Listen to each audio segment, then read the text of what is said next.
Blake Anthony with the Overreaction Show. Bucs win, get back on the winning track, go 7-5 against the Arizona Cardinals. They win 20-17. They pretty much never relinquished the lead entirety in the game. Cardinals have fought hard all season. That's why I tell people, you can't look at somebody's record and go, oh yeah, that's an easy win. I'm like, bro, there's no such thing as easy wins unless the team is just decimated with injuries and etc. Even at that point, you never know. They're all professionals, and you never know what elements are going to happen in the game. Fumbles, weather, things like that. So you can't just automatically assume. But let's go through the boring stuff real quick. Jacoby went 29 for 40, 301, 2 touchdowns and a pick. Was sacked twice. Rushing 11 for 62. Bucs held down the rushing. Tight ends continue to succeed against these guys. 8 receptions for 82 yards with McBride and a touchdown. Marvin Harrison Jr. 6 for 69, and pretty much everything else is from the running backs. The Bucs offense went as expected. I told Peter Blake of the Sports Web, you want Baker not throwing anywhere around 25 to 30 attempts. That would be a good day for him. He went 18 for 28, 194, 1 touchdown. He was sacked twice. Bucky Irvin 17 for 61 and a touchdown. Baker Mayfield went back scrambling, got 6 for 27. Chris Godwin, big plays in the game. He's looking healthier. 3 for 78. Micah 4 for 42. You gotta get Micah more involved. Rashad 3 for 22. Bucky 2 for 20. So everybody's slowly coming back. Cade 2 for 9. Still no production at the tight end position. Antoine Winfield got a pick. Tyke Smith got a fumble recovery, and Yaya got a sack, and that's about it. That was Yaya and Vita got a sack. So that was pretty much like, again, pass rush seems to be an issue. It's going to be till you fix it at one point. You're going to have to, because you got good pieces around. You just have to get one super stud to come in there, and then it'll make everything else look and feel a lot better. Bucs are right in the thick of things. Panthers won against the Rams. Rams turned over the ball. Panthers won. Bryce Young only completed like 16 passes in that game or something like that. So it was a lot of turnovers and the defense making a lot of plays. That's just pretty much what it is. The offense will start getting better. You got to see a lot of the old offense this week because you have Bucky coming back with the screens, draw plays and things like that. That's what happens when you can open up the different plays when you got personnel back. That's when you guys were all on Grizzard's neck about the way he called the offense and stuff. Like, you can't call the plays you called before because you don't have the personnel that you designed these plays originally for in the game. You can't do it. And then the good part, you might get McMillan back here in a couple weeks, Mike Evans, Kalijah Cansey. So you're starting to get these pieces back healthy coming into the later part of the season, kind of what you want with playoffs and all that coming up. The Bucs they're fighting their way back, man. You have ups and downs of the seasons all year. I'm just trying not to constantly go in on the ignorance that surrounds this team. And it's media. It starts with the media, then it goes to the keyboard fans, because they're keyboard fans because they don't come to the games. They're 7-5. They're where they should be with what's happened to them all year. You can't be a person that says you watch football constantly and not recognize that the team is struggling due to injuries and then just constantly just blame it on the coach. You'd be like, oh, yeah, he sucks. I'm like, bro, you're missing like 5 of your guys that are going to make plays here. It's tough. Everything's got to be condensed. I told you, with the injuries that you have to do everything perfect to win some of these games, like against the Rams and the Patriots and teams like that. You've got to be perfect in those games because you have to overcome these injuries. Can't turn the ball over. Can't miss opportunities to score. Got to score in the red zone. It just has to be perfect. And then on top of your quarterbacks dealing with the strained left shoulder, like, it's a lot. And like I said before, if the Bulls can make the playoffs and win the division with this, y'all need to shut the hell up about coaching. Because a bad coach wouldn't be able to coach through that team. I mean, through those astronomical amount of injuries. A bad coach couldn't do it. Couldn't do it. But I know the goalpost keeps moving for him.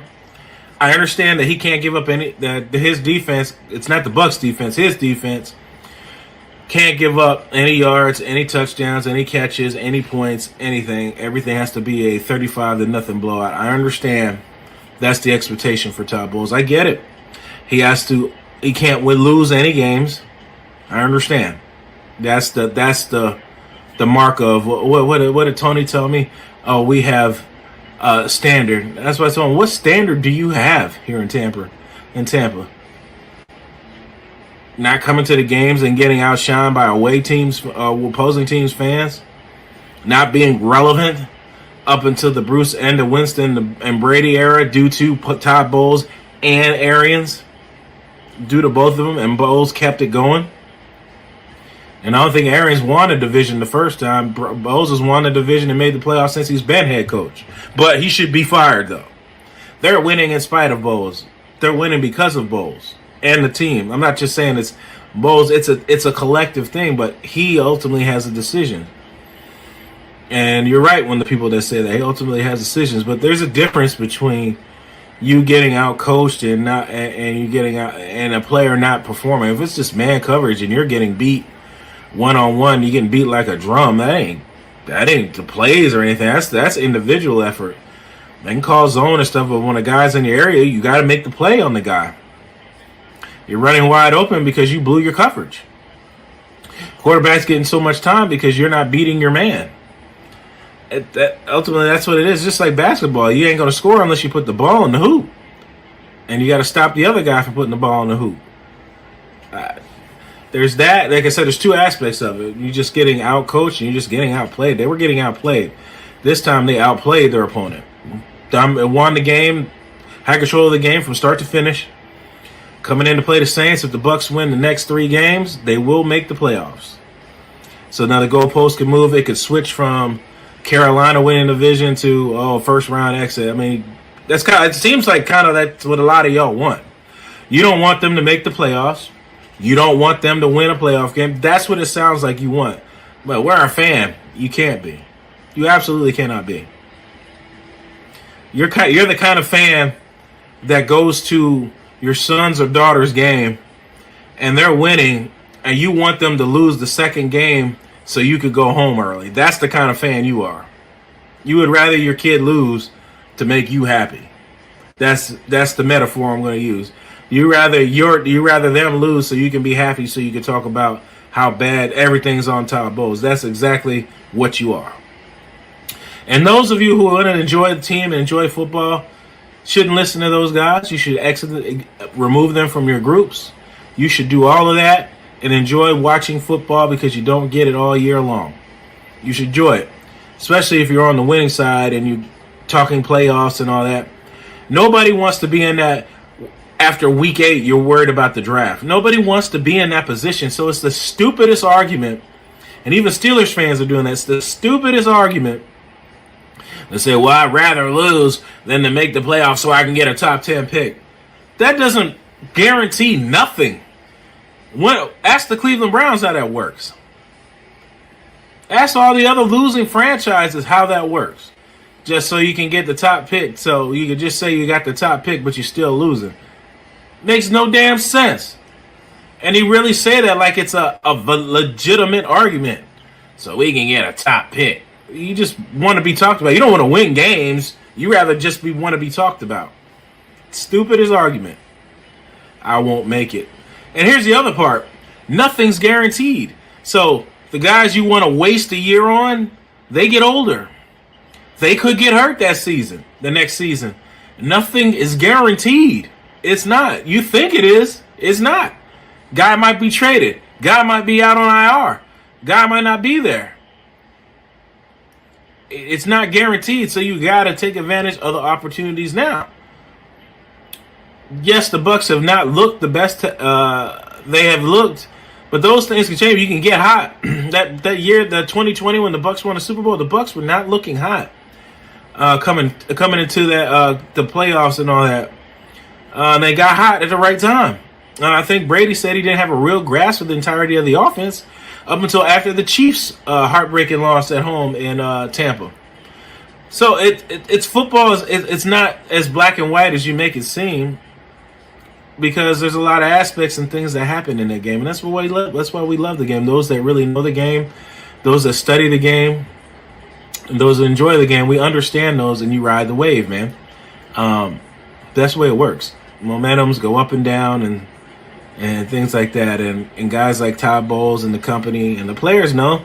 You listen to them in the post game, they're like, we got to be accountable. Levante will tell you, he makes up great game plans and tells you exactly what they're going to do, and we're not executing it. That's what's happening. They're not executing it, and they know that. Bowles will tell you, like I told you on the one with the Patriots, that drag route, you had the right defense call for what they ran. You had a robber, and a robber is meant to take away crossing routes. And what did they run? They ran crossing routes and scored because they didn't perform the way they were supposed to perform. It wasn't the call. The call was the right call. They didn't perform. So I try to teach y'all that don't know a lot and things like that. You have questions and things like that. Please ask, man. Please stop getting information from guys with narratives, media department with narratives, people who trying to get clicks and likes. Please stop getting information. Hit me up on social media. Ask me. I'll tell you my opinion. And what do they call when you want stability in your team? What do they call you, a Bowles, or apologist? I'll be the first one on the train to tell you that he's trash if he becomes trash. I'm not that guy that's going to sit there and back him up and make 1,000 excuses. I understand what this team is and isn't in its entirety, and it's been neglected on defense for a very long time. Thrift shopping on defense. You got lucky with Shaq Barrett. I know you're trying to get another one, and Riddick, Jason Light. But it's not guaranteed all the time. You've done well picking up undrafted guys, but at some point you got to start investing in your defense. Specifically, getting after the quarterback. It will take loads off of the secondary. So let's end the season. We'll see where they finish. If they make a run, if they don't, it's what it is. It's football. Enjoy it. Love it. And that's what I got. Bucs go on to play the Saints at home. We'll see what happens then. I'm Blake Anthony. You're the master of everything. What you do with your life, what you do with it is entirely up to you. See you guys next time. Peace.